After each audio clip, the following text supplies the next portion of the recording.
નમસ્કાર, ગુજરાત સમાચાર ટેલિવિઝન દ્વારા પ્રસ્તુત ન્યૂઝ બુલેટિનમાં આપનું હાર્દિક સ્વાગત છે। સમાચાર વિગતવાર જોઈએ તે પહેલા આવો નજર કરીએ આજના મુખ્ય સમાચાર પર।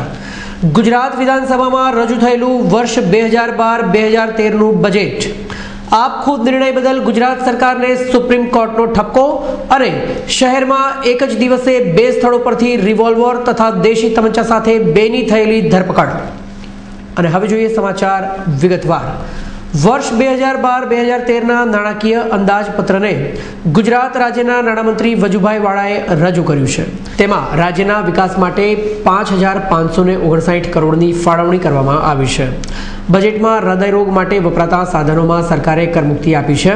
સાથે મત્સ્ય ઉદ્યોગ અને માછલીઓના આહારમાં પણ રાજ્ય સરકારે સંપૂર્ણ વેરા માફી આપી છે। આ બજેટમાં બાળકોનું પણ ધ્યાન રાખવામાં આવતા રમકડાના ઉત્પાદન પર સંપૂર્ણ કરમાફી આપવામાં આવી છે। ગુજરાત ઓટો હબ બનવા જઈ રહ્યું છે ત્યારે રાજ્ય સરકારે ઇલેક્ટ્રોનિક્સ વાહનો જેમ કે ઈ બાઇક અને ઈ સાયકલ ઉપરનો વેરો 15%થી ઘટાડી 5% કરી દીધો છે। રાજ્ય સરકારે આ બજેટમાં સ્ટેમ્પ ડ્યુટીમાં ₹10 કરોડ અને વીજ કરમાં ₹200 કરોડની રાહતો આપી છે। તેમજ વેટમાં પણ 200 કરોડની રાહત આપવામાં આવી છે અને સાથે સાથે યાત્રાધામ વિકાસ માટેની પણ જોગવાઈઓ કરવામાં આવી છે। જો કે રાજ્ય સરકાર દ્વારા રજૂ કરવામાં આવેલ બજેટને વિકાસલક્ષી ન ગણાવી વિપક્ષ કોંગ્રેસે પ્રતિક્રિયા આપી હતી। તેમણે જણાવ્યું હતું કે બજેટ સામાન્ય નાગરિકોના હિતલક્ષી નથી, આ ફક્ત લોભામણું અને ચૂંટણીલક્ષી બજેટ છે। ગુજરાત સરકારના વર્ષ 2012-2013ના બજેટમાં ગરીબ પરિવારોને ઘર આપવા માટે 500 કરોડ રૂપિયાનું આયોજન કરવામાં આવ્યું છે। રાજ્યમાં 1245 નંદઘરો બનાવવામાં આવશે। બાળકો માટેના નંદઘરની પાછળ 411 કરોડ રૂપિયાની ફાળવણી કરવામાં આવી છે।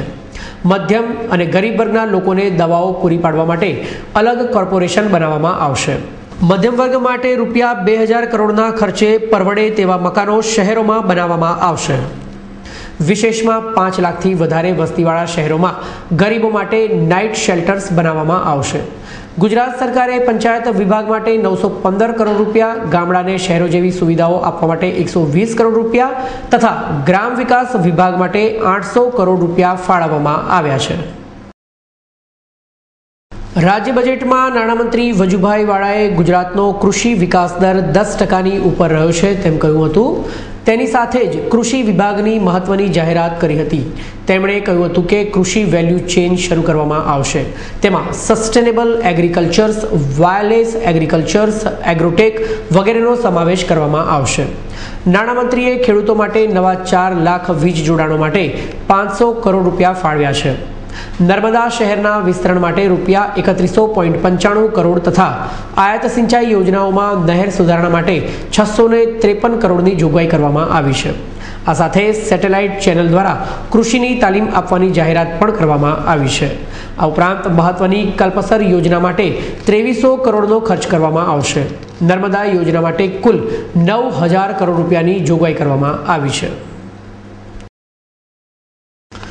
ગુજરાત સરકારે આજે રજૂ કરેલા બજેટમાં ગૃહિણીઓને અનેક લાભો થશે, જેમાં ખાસ કરીને મહિલાના શણગારની સામગ્રીના કરમાં સંપૂર્ણ રાહત આપવાની જાહેરાત કરવામાં આવી છે। આ ઉપરાંત પૂજાપાઠની સામગ્રી પર સંપૂર્ણ કર માફી આપવામાં આવ્યો છે। પતંગ દોરીમાં સંપૂર્ણ વેરા માફ કરવામાં આવ્યા હોવાથી તે પણ સસ્તા થશે। સાથે સાથે ચીઝ, પનીર, માખણની બનાવટો પર 15%ના બદલે 5% વેરો કરવાની જાહેરાત કરી હોવાથી માવા મીઠાઈઓ સસ્તા બનશે। ઉપવાસ માટે વપરાતા સાબુદાણામાં પણ સંપૂર્ણ વેરો માફ કરવામાં આવ્યો છે। વધુમાં હેલ્મેટ પણ સસ્તા થશે। વિશેષમાં રહેણાંક અને શૈક્ષણિક હેતુ માટે વીજ ડ્યુટીમાં 25%ની રાહતની જાહેરાત કરી હોવાથી હવે વીજળીના બિલો પણ સસ્તા થશે।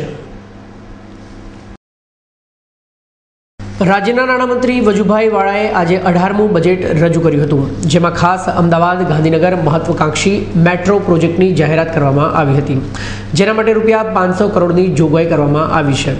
ઉલ્લેખનીય છે કે મેટ્રો રેલ પ્રોજેક્ટને કાગળ પર તૈયાર થયાને 9 વર્ષ વીતી ગયા છતાંય ડિસેમ્બર 2011 સુધી સરકાર કક્ષાએથી હજુ સુધી પ્રથમ તબક્કાના રૂટ અંગે આખરી નિર્ણયો સુદ્ધા લેવામાં નથી આવ્યા। તો બીજી તરફ બજેટમાં મુખ્યપ્રધાન નરેન્દ્ર મોદીના ડ્રીમ પ્રોજેક્ટ એવા સ્ટેચ્યુ ઓફ યુનિટીના માટે વિશેષ જોગવાઈ કરવામાં આવી હતી। નાણામંત્રીએ આ યોજના માટે ₹100 કરોડની ફાળવણીની જાહેરાત કરી હતી।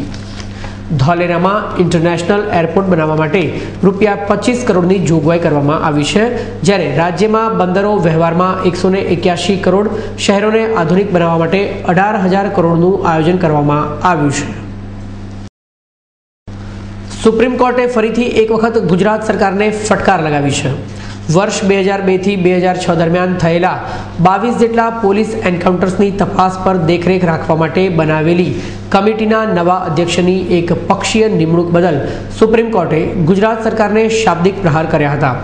22 જેટલા એન્કાઉન્ટર્સની તપાસ માટે બનાવેલી ટીમની અધ્યક્ષતા કરવા માટે રિટાયર્ડ જસ્ટિસ MB શાહે પોતાની જવાબદારી સ્વીકારવા માટે અસમર્થતા દર્શાવી હતી. જોકે બાદમાં ગુજરાત સરકારે સુપ્રીમ કોર્ટ સાથે કોઈપણ જાતનું સલાહ સૂચન કર્યા વગર બોમ્બે હાઈકોર્ટના પૂર્વ મુખ્ય ન્યાયાધીશ KR વ્યાસની મોનિટરિંગ કમિટીના અધ્યક્ષ તરીકે નિમણૂક કરી દીધી હતી. આ બાબતે સુપ્રીમ કોર્ટે રાજ્ય સરકાર સામે પ્રશ્ન ઉઠાવ્યો હતો. અમદાવાદ ક્રાઇમ બ્રાન્ચે એક જ દિવસમાં 2 આરોપીઓ પાસેથી 3 ગેરકાયદેસર હથિયારો તેમજ 4 કારતૂસ પકડી પાડ્યા છે. વાહન ચેકિંગ દરમિયાન મળેલ બાતમીના આધારે તપાસ કરતા પોલીસને અમરાઈવાડી ખાતે રહેતા 25 વર્ષીય અમિત દુબે પાસેથી એક જર્મન પિસ્તોલ જેની કિંમત ₹25,000 છે તથા ₹15,000ની કિંમતનો એક દેશી તમંચો અને ₹100ના 2 કારતૂસ મળી આવ્યા હતા. જ્યારે અમરાઈવાડી ખાતે રહેતા 31 વર્ષીય શ્યામકુમાર શિવપ્રસાદ મિશ્રા પાસેથી ₹15,000ની એક દેશી રિવોલ્વર તથા 2 કારતૂસ મળી આવ્યા હતા. પોલીસના જણાવ્યા અનુસાર અમિત દુબે ઉર્ફે નાનો 4 વર્ષ પહેલા નવરંગપુરા પોલીસ સ્ટેશનમાં 55 લાખની આંગળિયા લૂંટ કેસમાં પકડાયેલ છે. પોલીસે આ બંને આરોપીઓ હથિયારો ક્યાંથી લાવ્યા તેમજ હથિયારો કોઈ ગુનામાં ઉપયોગમાં કરેલ છે કે કેમ વગેરે અંગે ઊંડાણપૂર્વક તપાસ શરૂ કરી છે.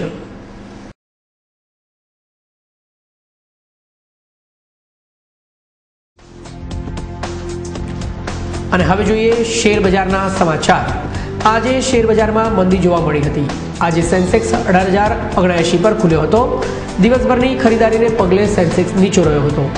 દિવસ દરમિયાન સેન્સેક્સ 17,845 થી 18,198ની વચ્ચે રહ્યો હતો.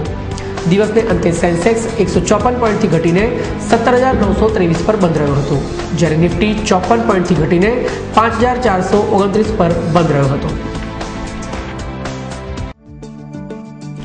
અને હવે જોઈએ આજના હવામાન સમાચાર. આજનું અમદાવાદનું મહત્તમ તાપમાન 32 ડિગ્રી સેલ્સિયસ અને લઘુત્તમ તાપમાન 16 ડિગ્રી સેલ્સિયસ રહ્યું હતું, જ્યારે વડોદરા મહત્તમ 31 ડિગ્રી, લઘુત્તમ 14 ડિગ્રી, સુરત મહત્તમ 32 ડિગ્રી, લઘુત્તમ 17 ડિગ્રી, રાજકોટ મહત્તમ 29 ડિગ્રી, લઘુત્તમ 14 ડિગ્રી અને ભુજનું મહત્તમ તાપમાન 27 ડિગ્રી સેલ્સિયસ અને લઘુત્તમ તાપમાન 13 ડિગ્રી સેલ્સિયસ રહ્યું હતું.